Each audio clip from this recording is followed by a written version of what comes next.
Grinder from fearpaintball.net. Just want to do a quick little video here. See how you guys' Christmas went. Hope you got everything you wanted. You know, got time to spend time with your family, all that fun stuff.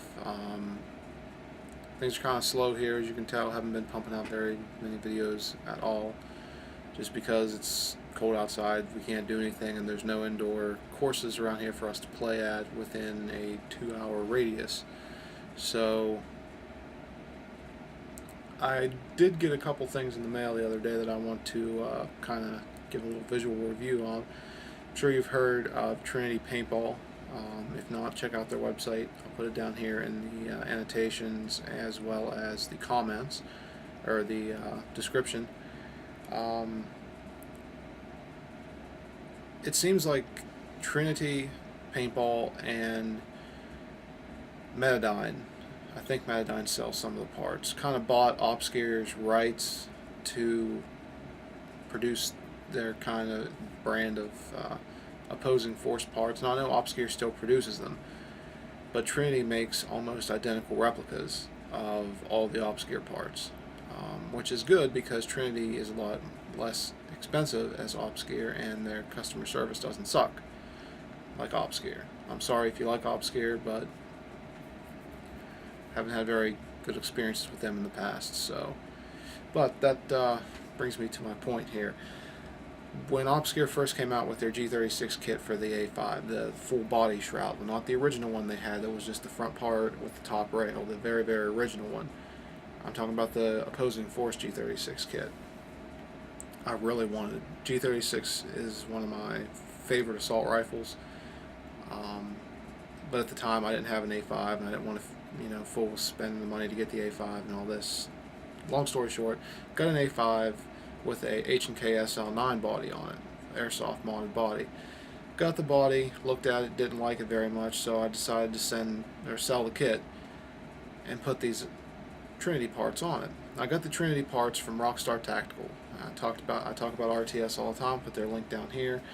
I love Rockstar. I've been ordering off of them for as long as I can remember. They have great tactical mods. Everything you can think of they have, and if they don't, they can get it. But this is what I'm talking about. Now, you'll notice right now I don't have a grip. That's because the A5 that came with the SL9, the grip and the trigger frame was fused into the stock of the SL9, so I had to buy get a stock grip frame, and got one of those coming from one of the X7OG guys. So, but anyway, there's 3 Trinity parts on here right now. We have the Trinity G36 body right here. It's one whole piece. There's no taking it apart, putting it back together to get it off the A5, which is really cool, because the original one, the OPSGear made, was a pain in the butt to take off. But all you have to do for this is just pop the push pin out right here in the back, one of the ones that holds the stock thing. Now, of course, the cyclone has to come off, but other than that, it just comes right off. I'm waiting for Rockstar to get in stock the OPSGear rear sight. I don't think Trinity makes a rear sight for their body here, so I'm going to wait for Rockstar to get it in stock. Now, this front sight does not come with the body. The body is just, the shroud is just the shroud. You don't get anything extra with it. This came off that SL9 body. I took it off, put it on here, and I'm going to get the rear sight and complete it there, and I have an ACOG or an EOTech or something I'm going to throw on top of it just for looks. The stock is also a Trinity G36 folding stock. Great operation. Looks just like the variant the Tippmann makes. I think the one Tippmann makes is just a little bit wider in this area here, but other than that, does the same thing.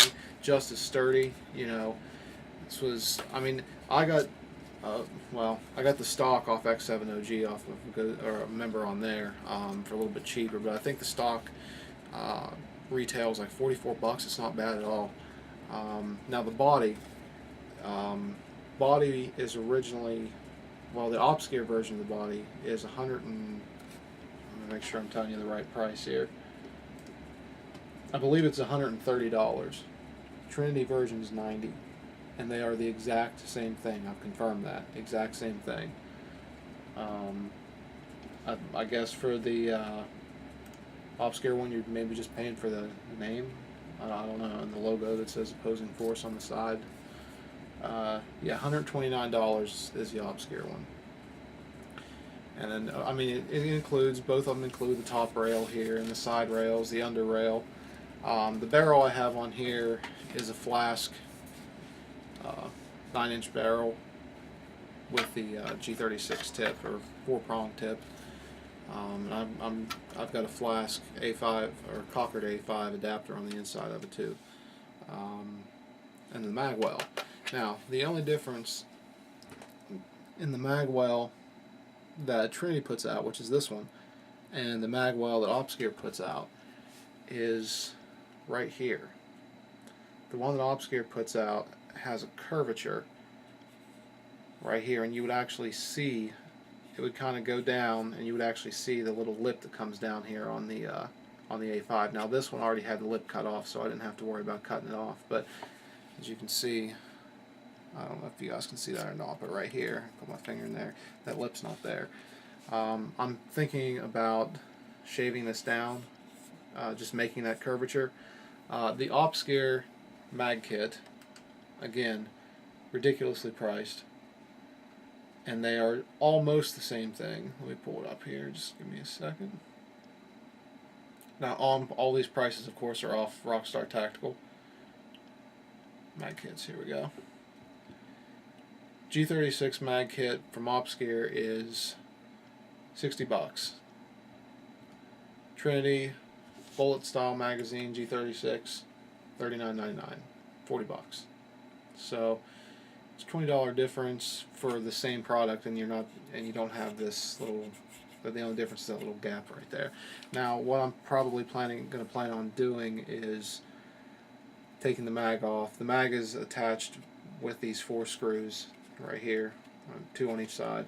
Take it off, and I'm going to make it so the magazine, only this part is showing up to this lip right here. This lip will be resting on top of here. I'm not quite sure why they didn't just do that, but basically what's going to entail in that is cutting probably an inch or so off this magazine, and this is just an Airsoft G36 magazine, that's all it is. Cutting about an inch off of that, re-drilling and tapping the holes, and then putting it back on there.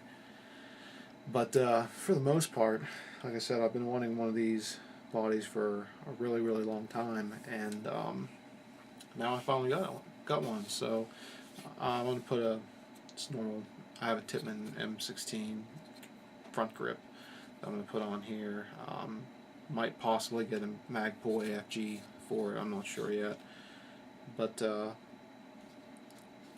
going to give all these products here a solid, 5 out of 5. I mean, if they're exactly what you're looking for. So far there's nothing wrong with it. I mean, the only thing I could complain about, and it's really not even a complaint, is if you notice, I don't even know if I can get it to do it. Now, it doesn't even do it if there's a barrel in it. If you take the barrel out, like I said, this right here is the initial mounting point, the little push pin, and it goes in backwards. Instead of going in from this side, you push it in from this side.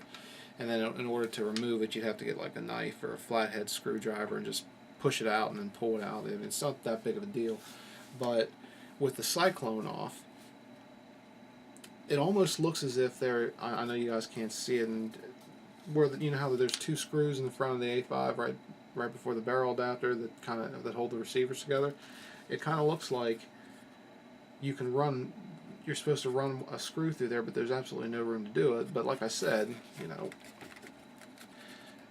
it doesn't shake with the Cyclone on and the barrel on. Maybe it was designed like that, I'm not sure. But honestly, guys, I'm really, really excited that I got this. Can't wait to get the grip for it. Now, one thing to mention is this Magwell is not compatible, according to their website, is not compatible with the Tippmann A5 selector switch E-grip. That's exactly what it says. Why? I don't know. I haven't bought one to test it out yet. I really want to. I might get one when I get my Takamo or Takamo or however you pronounce it. I want to get the AK-47 hardware like I had on my old A5. I might just get another A5 altogether and do that, and have the AK and the G36. But yeah, Magwell Shroud stock, I give a solid 5 out of 5. There's nothing to complain about them. They're great. I mean, this solid aluminum. I mean, this thing's solid as rock. So now the mag, since it's plastic, I've already stripped out one of the screws, so I might have to figure out a way to permanently adhere the mag more than it is now. I'm just afraid if I go dive or slam against a bunker or a tree or something really hard, this mag's just going to snap off. So 5 out of 5 on the Shroud, 5 out of 5 on the stock, 4 out of 5 on the Magwell. But that being said, I will be keeping close eye on other stuff that Trinity's putting out. I do like their stuff, and it's reasonably priced. And like I said, I do believe they bought some of the rights from OPSGear, so I will be getting this out to the field, probably the first scenario game we have of the year. This will be with me, probably along with my TAC 1, because I haven't used my TAC 1 since last year, like third or fourth game of the season last year. But on to the next subject.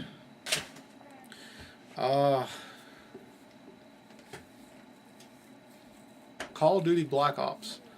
I know in my other video I talked about Black Ops. Are you guys still playing it? Are you getting bored with it? I know a lot of people are getting bored with it. I'm still frustrated some things on it, but that's going to be with any Call of Duty game, even any kind of first-person shooter, really. The knife in it still aggravates me, and the RC car. So far, those are probably still my two biggest complaints. Right now, I'm at my fifth prestige. I just prestiged a couple hours ago, and but a lot of people I'm hearing on the internet and watching YouTube commentators and everything, they're just getting bored with Black Ops. And there's an interesting video. I'm going to post a link in the description, and you guys should really subscribe to their channel, Next Gen Tactics. I love watching NGT's videos. They're great. Guns for Hire and Bentley and all those guys, they make very valid points. They're awesome gamers. And Guns for Hire just made a video about Activision. Activision is supposedly still alive. I know from Modern Warfare 2, Activision Infinity Ward kind of just blew up, and that's kind of why we never got all the updates that we should have on Modern Warfare 2, and that's when it became a horrible game. Besides that, they're supposed to be making Modern Warfare 3, as well as what was the name of the company? There's another company that I guess all the people that originally worked for Infinity Ward moved over to, and they're supposedly making a Call of Duty MMO, massively multiplayer online game. So that'll be interesting. From what we found out, it will be pay per month, but I'll link to both videos in the description here. You guys should really check them out. Check out Next Gen Tactics, subscribe to them, and post in the comments of what irks you on Black Ops right now. Like I said, so far it's just really the knife. Now, I know in my last video I complained a lot about quick scoping, but since then I've got pretty darn good with the PSG-1 and quick scoping, so kind of eating my words on that. But anyway, don't have really any other topics to talk about. I know we will be going to the first game of the season, first actual scenario game of the season, probably in February, to Battlefront Paintball. It's either going to be February or March. I'll put a link to their website there in the description as well. And